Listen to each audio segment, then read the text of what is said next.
इस वक्त की सीधे बड़ी खबर का रुख कर लेते हैं। आरोपी आफ्ताब का नार्को टेस्ट होगा, ये आपको बता दें। साकेत कोर्ट ने नार्को टेस्ट की मंजूरी दे दी है, क्योंकि पुलिस आज साकेत कोर्ट नार्को टेस्ट के लिए लेकर पहुंची थी। मंजूरी के लिए महरौली के जंगल में 5 घंटे से छानबीन जारी है। जंगल में सादे कपड़ों में जांच कर रही है पुलिस।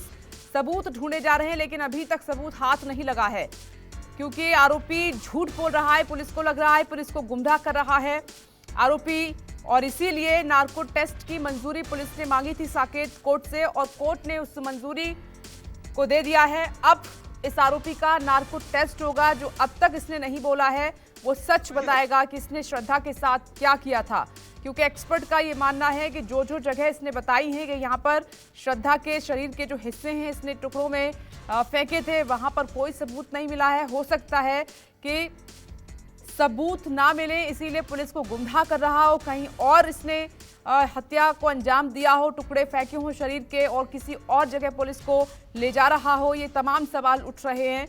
अब नार्को टेस्ट के जरिए पुलिस को सच पता चलेगा और ये आरोपी सच बोलेगा। श्रद्धा मर्डर केस में ये बड़ी खबर है। इस बीच आपको बता दें कि कल भी पुलिस पहुंची थी आरोपी को लेकर, लेकिन आज पुलिस आरोपी को लेकर जंगल नहीं पहुंची है। महरौली के सादे कपड़े में खुद पहुंची और पिछले 5 घंटे से महरौली के जंगलों को खंगाला जा रहा है। सबूत इकट्ठे किए जा रहे हैं, क्योंकि आरोपी आफ्ताब के मुताबिक उसने श्रद्धा के शरीर के टुकड़े इन्हीं जंगलों में फेंके थे। मुंबई से अंकुश जायसवाल हमारे साथ मौजूद हैं और दिल्ली से दीपक दुबे हमारे साथ जुड़ गए हैं। तो दीपक, अब नार्को टेस्ट के जरिए सच पता चलेगा।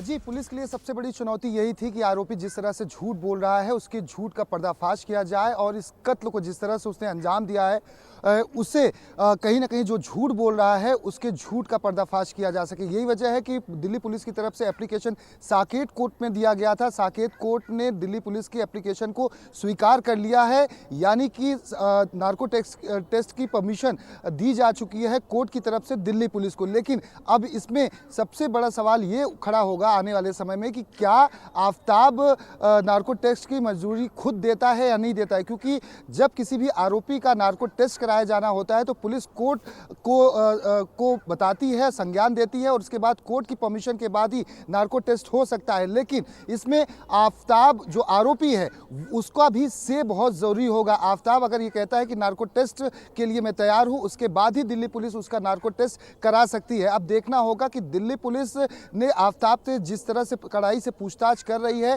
और क्या वो इस बात को स्वीकार करते हुए नार्को टेस्ट के लिए अगर वो स्वीकृति दे देता है, तो दिल्ली पुलिस से जल्द चाहती है कि इस आरोपी का नार्को टेस्ट कराया जा सके, जिससे कि जो अब तक इसने चाहे वो वसई पुलिस को झूठ बोला हो या फिर दिल्ली पुलिस को अब तक झूठ बोलता है, उस झूठ से पर्दाफाश हो सके और इस हत्याकांड में आखिर और क्या कोई किरदार है जो इसके साथ इस पूरे कत्ल में शामिल था। यानी कि जब इसने लाश को ठिकाने लगाने की बात आई थी तो क्या ये अकेले आता था, लाश को काटा इसने खुद था या इसके साथ कोई सहयोगी भी शामिल था, इसकी भी पुख्ता जांच हो जाएगी। और इसके साथ साथ जिस तरह से इसने अब तक जो 12 से 13 शव के टुकड़े मिले हुए हैं, अन्य शव के टुकड़े नहीं मिले हुए हैं। यही वजह है कि महरौली की जंगल में सुबह से ही 5 घंटे से ज़्यादा का वक्त हो चुका है और पुलिस अभी भी पूरी जंगल को छान रही है, जांच कर रही है कि किसी भी तरह से श्रद्धा के जो धड़ है, जो सर का हिस्सा है, वो बरामद हो सके। इसके साथ साथ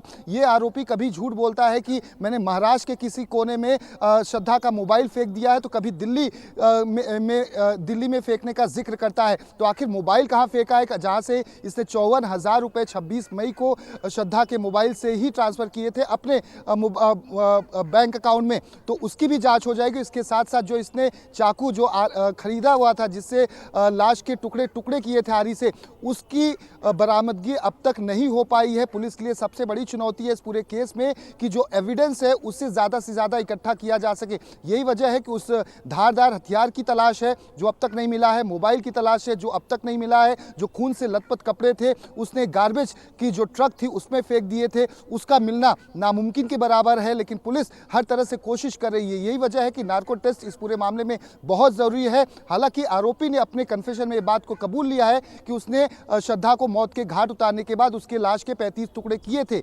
लेकिन जिस तरह से अपने आप को बचाने के लिए पिछले 6 महीने से ये हर वो हथकंडे अपनाता आता रहा, जिससे कि पुलिस को वो चकमा दे सके और ना सिर्फ पुलिस को चकमा दे सके, श्रद्धा के परिवार को और उनके दोस्तों को भी चकमा दे सके, जिससे कि ये कभी साबित ही ना हो सके कि श्रद्धा का कत्ल उसने किया। यही वजह है कि उसने जो मुंबई पुलिस को अपना बयान दिया हुआ था अक्टूबर महीने का और मई महीने का, उन बयानों में मिलान नहीं हो पाया, यानी कि उसने जो पहला बयान दिया और दूसरा बयान दिया वो गलत तरीके से दिया। दोनों बयानों में समानता नहीं थी। यही वजह है कि इसने बताया था पुलिस को कि 22 मई को श्रद्धा अपने मोबाइल के साथ, कुछ कपड़ों के साथ मुझे छोड़कर जा चुकी है, रिश्ता खत्म कर चुकी है। लेकिन जिस तरह से 26 मई का ट्रांजैक्शन सामने आया, इससे यह साबित होता है कि इसने कई सारे ऐसे झूठ बोले हैं। यही वजह है कि पुलिस को नाको चने चबाने पड़ रहे हैं इस पूरे हत्याकांड की गुत्थी को सुलझाने के लिए। यही वजह है कि नार्को टेस्ट के लिए साकेत कोर्ट का रुख किया गया। अब कोर्ट ने परमिशन दे दी है। अब बारी है आरोपी के से की।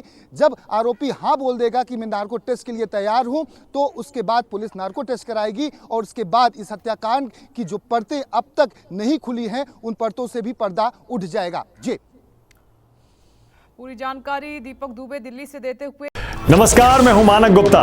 अगर आपको हमारा ये वीडियो पसंद आया हो तो इसे लाइक और शेयर जरूर करें और हां, हमें सब्सक्राइब और फॉलो करना ना भूलें ताकि आप देश और दुनिया की कोई खबर मिस ना करें। तो जुड़े रहिए हमारे साथ और देखते रहिए न्यूज़ 24।